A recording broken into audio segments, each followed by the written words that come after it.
अध्याय 8 भारत में मानव पूंजी निर्माण। भारत में मानव पूंजी निर्माण,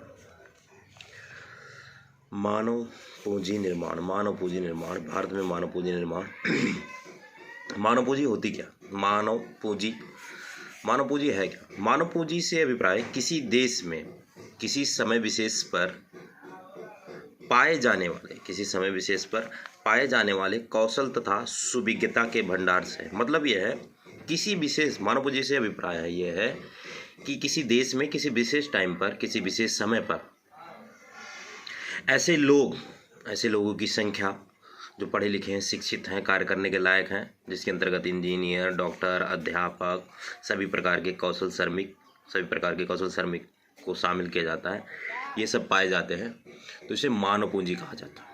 क्या कहा जाता है? मानव पूंजी। यानी ऐसे लोग जो पढ़े लिखे हैं, शिक्षित हैं, कार्य करने के लायक हैं, इंजीनियर, डॉक्टर, अध्यापक इत्यादि सब, ये सब मानव पूंजी होते हैं। तो मानव पूंजी से प्राय किसी देश के किसी विशेष समय पर पाए जाने वाले कौशल तथा सुविज्ञता के भंडारों से है, जिसके अंतर्गत डॉक्टर, इंजीनियर, अध्यापक आदि को सम्मिलित किया जाता है। ये मानव पूंजी है। आगे बढ़ते हैं। मानव पूंजी निर्माण एक ऐसी प्रक्रिया है जिसके अंतर्गत ऐसे लोगों की संख्या में वृद्धि करना, ऐसे लोगों की संख्या में वृद्धि करना या उनकी खोज करना है जिनमें कौशल हो, शिक्षा हो, अनुभव के गुण पाए जाए। जिनमें कौशल, शिक्षा तथा अनुभव के गुण पाए जाए जो कि किसी देश के आर्थिक, राजनीतिक विकास के लिए बहुत महत्वपूर्ण होते हैं। जो कि किसी देश के लिए आर्थिक तथा राजनीतिक विकास के लिए बहुत महत्वपूर्ण होते हैं। यानी मानव पूंजी निर्माण एक ऐसी प्रक्रिया है जिसके अंतर्गत ऐसे लोगों की संख्या में वृद्धि करना है, खोज करना है जिनमें कौशल हो, शिक्षा हो, कार्य करने के अनुभव हो इत्यादि सब गुण पाए जाएं जो किसी देश के आर्थिक तथा राजनीतिक विकास के लिए महत्वपूर्ण होते हैं। जो किसी देश के आर्थिक तथा राजनीतिक विकास के लिए काफ़ी ज़्यादा महत्वपूर्ण होते हैं। तो ये मानव पूंजी निर्माण है, मानव पूंजी निर्माण। आगे बढ़ते हैं। भौतिक पूंजी से अभिप्राय उत्पादन के उत्पादित साधनों से है, जो भौतिक पूंजी के स्टॉक से ही किसी राष्ट्र के उत्पादन क्षमता मापी जाती है। मतलब भौतिक पूंजी से अभिप्राय उत्पादन के उत्पादित साधनों से है, जैसे माल हो गया, मशीन हो गया इत्यादि। ये सारे भौतिक पूंजी होते हैं। माल, मशीन, कच्चा माल, फर्नीचर, बिल्डिंग, ये सारे भौतिक पूंजी होते हैं। तो भौतिक पूंजी से अभिप्राय उत्पादन के उत्पादित साधनों से, यहाँ साधन का मतलब वही है भूमि, श्रम, पूंजी, उद्यम, ये सारे साधनों से जो भौतिक पूंजी के स्टॉक से ही किसी राष्ट्र के उत्पादन क्षमता मापी जाती है। और भौतिक पूंजी के स्टॉक से, यानी जितनी अधिक मात्रा में आपके पास भौतिक पूंजी है उतना ही उत्पादन करने की क्षमता आपकी ज़्यादा होगी भौतिक पूंजी में। वित्तीय पूंजी से अभिप्राय भौतिक पूंजी के बदले में कागजी दावे से है। वित्तीय पूंजी से अभिप्राय भौतिक पूंजी के बदले में कागजी दावे से है, यानी जिन्हें मुद्रा के रूप में माप सकते हैं, वित्तीय पूंजी होती है। वित्तीय पूंजी से अभिप्राय भौतिक पूंजी के बदले में कागजी दावे से, यानी भौतिक पूंजी खरीदने के लिए हमें कागजी दावे यानी पैसे देने पड़ते हैं, तो ये वित्तीय पूंजी कहलाती है। तो ये वित्तीय पूंजी है। वित्तीय पूंजी से अभिप्राय भौतिक पूंजी के बदले में कागजी दावे से है। अगली हेडिंग, मानव पूंजी निर्माण के निर्धारक तत्व। मानव पूंजी निर्माण के निर्धारक तत्व यानी मानव पूंजी निर्माण के घटक क्या है, तत्व क्या है जिससे मानव पूंजी का निर्माण होता है। मानव पूंजी निर्माण के तत्व क्या है, घटक क्या है? उसके अंदर पहला पॉइंट आता है शिक्षा पर व्यय। मानव पूंजी निर्माण को प्रभावित करने वाला पहला घटक जो है वो शिक्षा पर व्यय है। यानी शिक्षा पर व्यय करने से मानव पूंजी का निर्माण होता है। और यदि शिक्षा पर व्यय नहीं करेंगे तो मानव पूंजी का निर्माण नहीं होगा। तो शिक्षा पर व्यय करने से मानव पूंजी का निर्माण होता है। बहुत सारे परिवार ऐसे होते हैं जो लोन ले करके अपने बच्चों को एजुकेशन दिलवाते हैं, शिक्षा दिलवाते हैं, जिससे मानव पूंजी का निर्माण होता है। देश में उत्पादक कार्यबल की संख्या को बढ़ाने तथा विशाल करने का सबसे अधिक महत्वपूर्ण तरीका शिक्षा पर व्यय करना। अतः यह मानव पूंजी निर्माण का एक बहुत ही महत्वपूर्ण निर्धारक तत्व है। मानव पूंजी निर्माण का एक महत्वपूर्ण निर्धारक तत्व है शिक्षा पर व्यय। शिक्षा पर किया गया व्यय मानव पूंजी निर्माण करता है। अगला पॉइंट आता है स्वास्थ्य पर व्यय। स्वास्थ्य पर किया गया व्यय भी मानव पूंजी का निर्माण करता है, एक अन्य घटक है। यदि आपका स्वास्थ्य सही होता है तो आपका हर कार्य करने में मन लगता है, किसी भी काम को करने में आप उचित ढंग से करते हैं, सही तरीके से करते हैं। कहा जाता है स्वस्थ शरीर में स्वस्थ बुद्धि रहती है। स्वास्थ्य पर किया गया व्यय एक व्यक्ति को अधिक कार्यकुशल तथा अधिक उत्पादनकारी बनाता है। यदि आपके स्वास्थ्य पर किया जाता है व्यय, यदि स्वास्थ्य पर व्यय किया जाएगा तो आपकी कार्य करने की क्षमता काफ़ी अच्छी होगी, आप सही तरीके से काम करेंगे। तो स्वास्थ्य पर किया गया व्यय ये मानव पूंजी निर्माण का अन्य निर्धारक तत्व है। स्थानांतरण पर व्यय। स्थानांतरण का मतलब होता है एक स्थान से दूसरे स्थान पर आने जाने पर व्यय। स्थानांतरण पर व्यय एक स्थान से दूसरे स्थान पर आने जाने के लिए परिवहन लागत देनी पड़ती है। विभिन्न प्रकार के सामाजिक वातावरण में जीवन निर्वाह की लागत देनी पड़ती है। जीवन निर्वाह, आने जाने का खर्चा, रहने का खर्चा, रेंट का खर्चा, भाड़ा, तो ये सारा स्थानांतरण पर व्यय। स्थानांतरण पर भी किया गया व्यय मानव पूंजी निर्माण का एक अन्य निर्धारक तत्व है, जिससे मानव पूंजी का निर्माण होता है। स्थानांतरण मानव पूंजी निर्माण में योगदान देता है क्योंकि यह लोगों के निष्क्रिय कौशल के प्रयोग में सहायक होता है। यह उनके कौशल के पूर्ण उपयोग में सहायक होता है। उनका जो कौशल होता है यानी कार्य करने की क्षमता होती है, उनमें पूर्ण प्रयोग, उनका पूरी तरीके से प्रयोग करने में सहायक होता है। तो मानव पूंजी निर्माण का अन्य निर्धारक तत्व स्थानांतरण पर किया गया व्यय। अगला पॉइंट आता है सूचना पर किया गया व्यय ये भी मानव पूंजी निर्माण का अन्य निर्धारक तत्व है, जिससे मानव पूंजी का निर्माण होता है। सूचना पर किया गया व्यय जिससे मानव पूंजी का निर्माण होता है। नौकरी के स्थानों तथा विशिष्ट कौशल प्रदान करने वाली शैक्षणिक संस्थाओं से संबंधित सूचना एकत्रित करने के लिए हमें सूचना पर व्यय करना पड़ेगा। जैसे कि न्यूज़पेपर, अखबार, इंटरनेट के माध्यम से हम सूचना एकत्रित कर पाएंगे, और ये सब सूचना प्राप्त करने के लिए हमें इंटरनेट, न्यूज़पेपर, टीवी, रेडियो, इन सब पर क्या करना पड़ेगा, खर्च करना पड़ेगा। तो सूचना पर किया गया व्यय ये भी मानव पूंजी निर्माण का एक निर्धारक तत्व है, इससे मानव पूंजी का निर्माण होता है। तो हमने हेडिंग पढ़ी मानव पूंजी निर्माण के तत्व, मानव पूंजी निर्माण के निर्धारक तत्व, मानव पूंजी निर्माण को प्रभावित करने वाले घटक। तो पहला पॉइंट आता है शिक्षा पर व्यय, स्वास्थ्य पर व्यय, स्थानांतरण पर व्यय, सूचना पर व्यय। आगे और पॉइंट है नौकरी के दौरान प्रशिक्षण, नौकरी के साथ साथ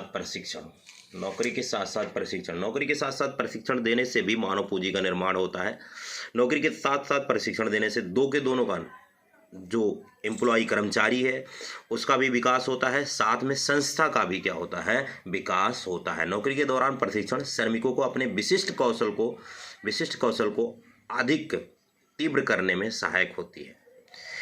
इससे फर्म को सदैव ही क्या होता है, प्रॉफिट प्राप्त होता है, साथ में कर्मचारी का भी कार्य करने की क्षमता, कुशलता, अनुभव बढ़ता है। तो मानव पूंजी निर्माण में नौकरी के साथ प्रशिक्षण देने से भी मानव पूंजी का निर्माण होता है। आगे आता है वयस्कों के लिए अध्ययन का कार्यक्रम।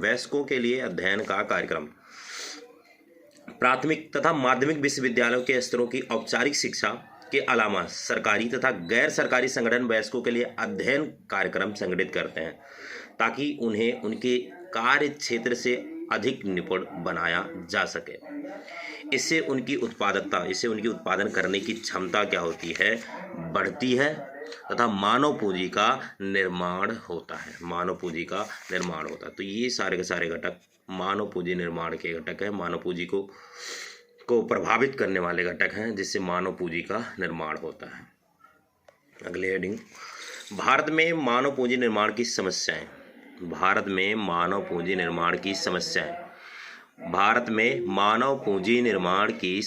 समस्याएं क्या है? पहला समस्या है जनसंख्या वृद्धि। भारत में मानव पूंजी निर्माण की पहली समस्या जो है वो जनसंख्या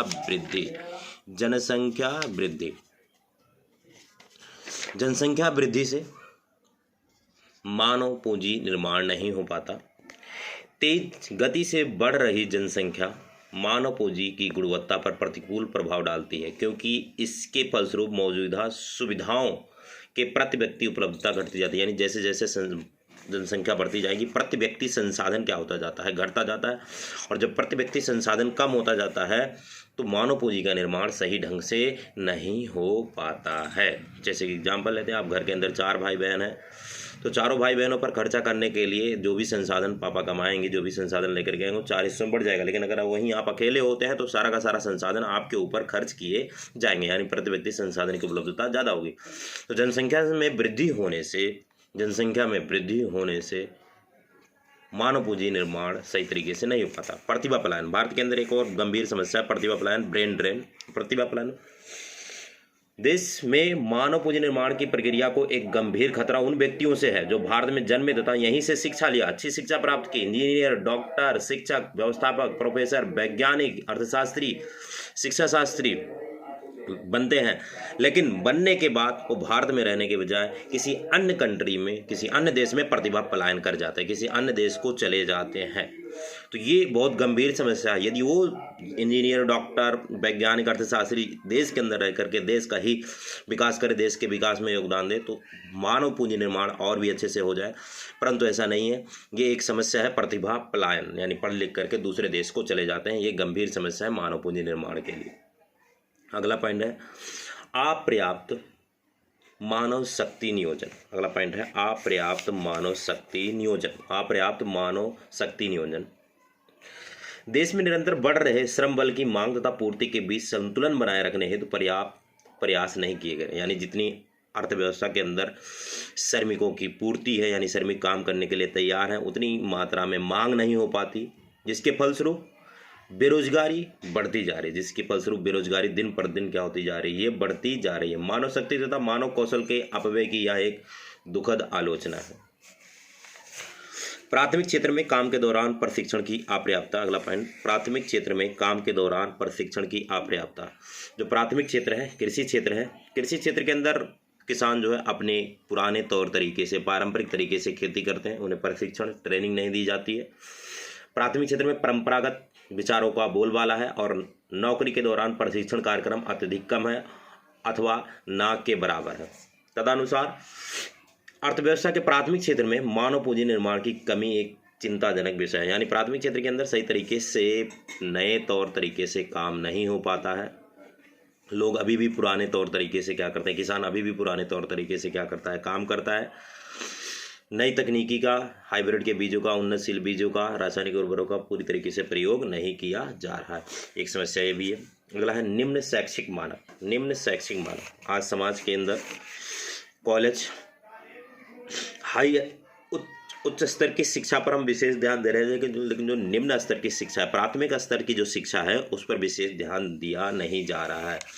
जो हमारा निम्न शैक्षिक मानक है बहुत ही बेकार हो गया है। जो हमारा बेसिक शिक्षा है, बेसिक शिक्षा बहुत ही बेकार हो गया है और उच्च स्तर की शिक्षा पर विशेष ध्यान दिया जा रहा है। उच्च शिक्षा को फैलाने के जुनून में हम शैक्षिक मानकों की परवाह किए बिना अंधाधुंध विश्वविद्यालय स्थापित कर रहे हैं। फलस्वरूप अपरिपक्व स्नातकों तथा स्नातकोत्तरों की एक विशाल फौज हमारे यहाँ इकट्ठी हो गई, जिनके त्रुटिपूर्ण कौशल के कारण कार्य कुशलता, उत्पादकता के स्तरों में गिरावट आ गई है। यानी ग्रेजुएशन तक पहुँच गए हैं, लेकिन उन्हें बेसिक शिक्षा के बारे में नॉलेज नहीं है, जिसके कारण बेरोजगारों की संख्या दिन पर दिन बढ़ती जा रही है। तो ये हमने पढ़ा भारत में मानव पूंजी निर्माण की समस्याएं। भारत में मानव पूंजी निर्माण की समस्याएं क्या समस्याएं? जनसंख्या वृद्धि, जनसंख्या दिन पर दिन बढ़ती जा रही, प्रतिभा पलायन है, अपर्याप्त मानव शक्ति नियोजन है, मानव शक्ति नियोजन सही तरीके से नहीं हो पा रहा है, प्राथमिक क्षेत्र में काम के दौरान अपर्याप्तता है, प्रशिक्षण की अपर्याप्तता है, निम्न शैक्षिक मानक, यानी जो निम्न शैक्षिक मानक यानी जो एजुकेशन का निचला स्तर है उस पर ध्यान नहीं दिया जा रहा है, सिर्फ हाई स्तर पर, उच्च स्तर पर ही ध्यान दिया जा रहा है। आगे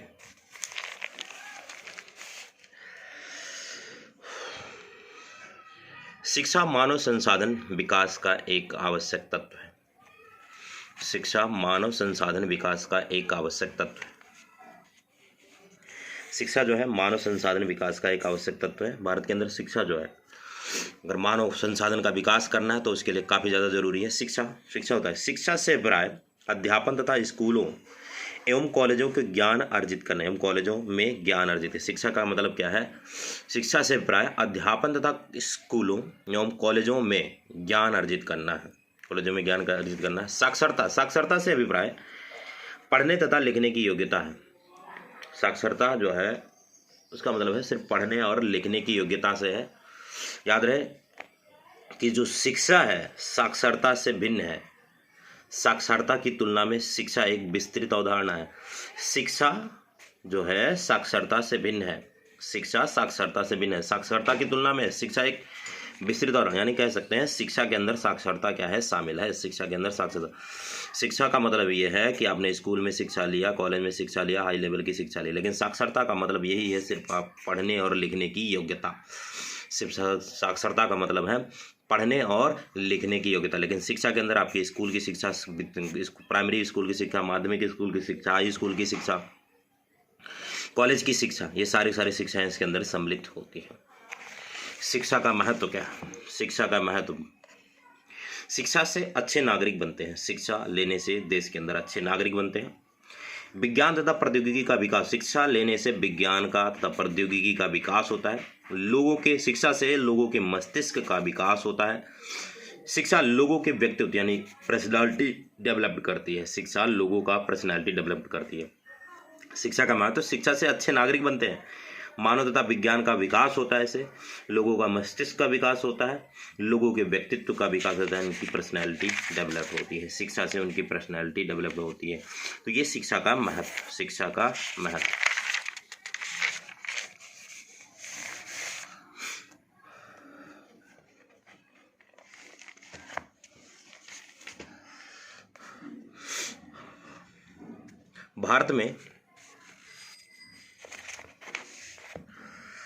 भारत में शिक्षा अभी भी एक चुनौतीपूर्ण समस्या है। भारत में शिक्षा अभी भी एक चुनौतीपूर्ण समस्या है। भारत में शिक्षा अभी भी एक चुनौतीपूर्ण समस्या है। कैसे? भारत में शिक्षा अभी भी एक चुनौतीपूर्ण समस्या है।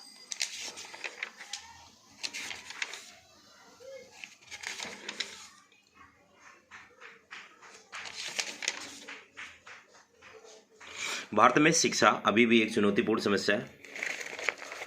पहला पॉइंट, निरक्षर व्यक्तियों की अधिक संख्या, बड़ी संख्या। भारत के अंदर निरक्षर व्यक्ति बहुत अधिक संख्या में, निरक्षर व्यक्तियों की संख्या विश्व में सबसे अधिक। भारत में निरक्षर व्यक्तियों की संख्या सबसे ज़्यादा भारत में है। इस समय लगभग 36 करोड़ लोग अनपढ़ हैं। 2011 की डाटा के हिसाब से वर्तमान में देश के अंदर तकरीब 36 करोड़ लोग क्या हैं, अनपढ़ हैं। तो भारत के अंदर शिक्षा अभी भी चुनौतीपूर्ण समस्या है, क्योंकि यहाँ पर अनपढ़ लोगों की संख्या बहुत ज़्यादा है। अपर्याप्त व्यवसायीकरण शिक्षा, भारत के अंदर जो शिक्षा है, भारत के यहाँ जो शिक्षा है वो सिर्फ और सिर्फ उपाधि प्रेरक शिक्षा है। उपाधि प्रेरक यानी सिर्फ और सिर्फ डिग्री देने पर ध्यान देती है, रोजगार प्रेरक नहीं है, रोजगार प्रेरक नहीं है। तो भारत के अंदर अपर्याप्त व्यवसायीकरण शिक्षा है, जो कि सिर्फ डिग्री पर ध्यान देती है, डिग्री यानी उपाधि लेने पर, डिग्री लेने पर ध्यान देती है, रोजगार देने पर ध्यान नहीं देती है। लिंग भेद, भारत के अंदर लिंग भेद होता है, यानी पुरुषों को पढ़ाया जाता है, लड़कों को पढ़ाया जाता है, लड़कियों को नहीं पढ़ाया जाता है, ऐसा कुछ। तो लिंग भेद है, ये भी एक समस्या है। ग्रामीण पहुंच का स्तर निम्न होना, ग्रामीण पहुंच का स्तर निम्न होना। ग्रामीण क्षेत्रों के अंदर प्राइमरी स्कूल तो होते हैं, लेकिन हाई स्कूल जो होते हैं यानी उच्च स्तर के जो स्कूल होते हैं, 11वीं 12वीं 9वीं 10वीं के जो स्कूल होते हैं, काफ़ी ज़्यादा दूर दूर होते हैं, जिसकी वजह से ग्रामीण लोग उतनी दूर तक नहीं जा पाते हैं, साधन नहीं होता, तो ग्रामीण पहुँच का स्तर निम्न होना, ये भी एक समस्या है शिक्षा की। निजीकरण सबसे बड़ी समस्या, निजीकरण समस्या है। निजीकरण, जो प्राइवेट स्कूल है, प्राइवेट स्कूल की फीस क्या होती है, बहुत ज़्यादा होती है। प्राइवेट स्कूलों की फीस ज़्यादा होती है। सभी परिवार जो होते हैं भारत के अंदर ज़्यादा से ज़्यादा लोग गरीब लोग रहते हैं और ये इतनी महंगी शिक्षा अफोर्ड नहीं कर पाते हैं, ये भी एक गंभीर समस्या। शिक्षा पर कम सरकारी खर्च, सरकार जो है शिक्षा पर अपने GDP का शिक्षा पर कम सरकारी खर्च करती है। सरकार की योजना के तहत कम से कम देश के अंदर 9% तक शिक्षा पर खर्च किया जाना चाहिए, लेकिन सरकार में मात्र केवल 4 से 5% ही शिक्षा पर क्या करती है, खर्च करती है। 4 से 5% ही शिक्षा पर क्या करती है, खर्च करती है, जो कि ये पर्याप्त मात्रा में नहीं है। तो ये भारत में अभी भी शिक्षा एक चुनौतीपूर्ण समस्या है। भारत में शिक्षा अभी भी एक चुनौतीपूर्ण समस्या है। कैसे? क्योंकि निरक्षर व्यक्तियों की संख्या बहुत ज़्यादा है, अपर्याप्त व्यवसायीकरण शिक्षा है, लिंग भेद होता है, ग्रामीण पहुंच का स्तर निम्न होना है, ग्रामीण पहुंच का स्तर बहुत ही निम्न है, और निजीकरण, शिक्षा का निजीकरण है, और शिक्षा पर कम सरकारी खर्च।